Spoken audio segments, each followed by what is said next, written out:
আসসালামু আলাইকুম ভাই। আমরা মোটর সেটিং করলাম।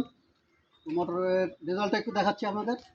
মোটর রেজাল্টটা একটু দেখেন, পানির স্পিডটা কেমন হয়েছে আপনারা এটা দেখা যান। বিসমিল্লাহির রহমানির রহিম। আমরা কিন্তু এখানে দিচ্ছি 1 2 3 4 5 6 7 8টা। আমরা আটটা আমরা দিয়েছি আপনার পানি যাওয়ার জন্য, পানির স্পিড রাখার জন্য 8টা দিয়েছি। তো 8টা দেওয়ার পর আমরা কিন্তু এখানে গ্যাস পাইপ দিয়েছি, যাতে হাওয়াটা নিয়ে, গ্যাসটা নিয়ে, মানে আপনার অক্সিজেনটা নিয়ে যাতে পানির সাথে দিয়ে নিতে পারে, এবং প্রজেক্টের যে গ্যাসগুলো ওইগুলো যাতে তুলতে পারে। তো এইভাবে আমরা কাজটা করলে ইনশাল্লাহ সফলতা অর্জন করব। তো আমরা এভাবে কাজ করার চেষ্টা করব, তাহলে আমাদের প্রজেক্টের মাছগুলো, চিংড়ি মাছগুলো কিন্তু নষ্ট হবে না। তো আমরা এই বিষয়ে খেয়াল রাখবো। তো এই পর্যন্ত রাখি। আসসালামু আলাইকুম।